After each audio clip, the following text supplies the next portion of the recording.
नमस्कार साथीहरु, स्वागत छ यहाँहरुलाई एडभान्स टेक्निकल कोर्समा।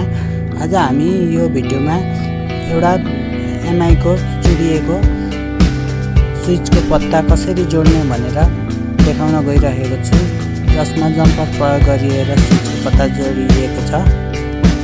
सर्वप्रथम स्विचको कनेक्सन कहाँ छ भनेर मल्टिमिटरको सहायताले हामी कनेक्सन चेक गर्छौं।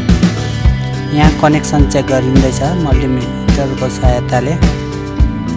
कनेक्सन चेक गरिसकेपछि आइरनको सहायताले जम्पर पोइन्टहरु साइज अनुसार चाहिने आवश्यक ठाउँमा हामी जम्पर पोइन्ट जोड्छौं। अहिले बीच पोइन्टमा कनेक्सन गरिएको छ। अब कोलमको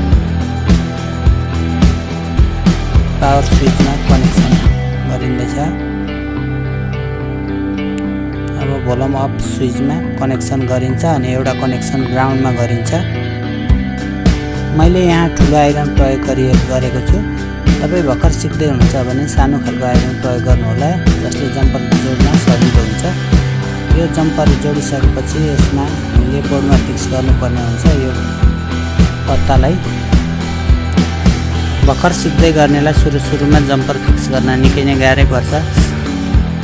अब हामी यो पोइन्ट जोडिसकेपछि यसलाई बोर्डमा फिक्स गर्नेछौं। जम्परको तार जोडिसकेको छ यहाँ। अब बिस्तारै यसलाई बोर्डमा सेट गरेर volume up, volume down, power र ग्राउन्ड पोइन्ट हामी सर्किटमा बोर्डको सर्किटमा यसलाई जोड्नेछौं।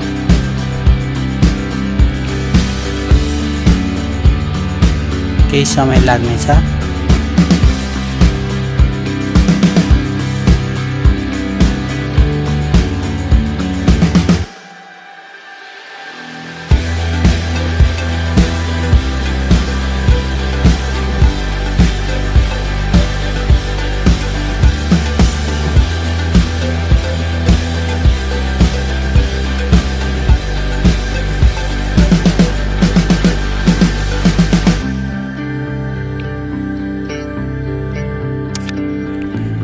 जम्परको काम सकिएको छ। यसले एकदमै राम्रो काम गरेको छ, अन भएको छ। भोल्युम डाउन अप पनि राम्रोसँग चल्छ।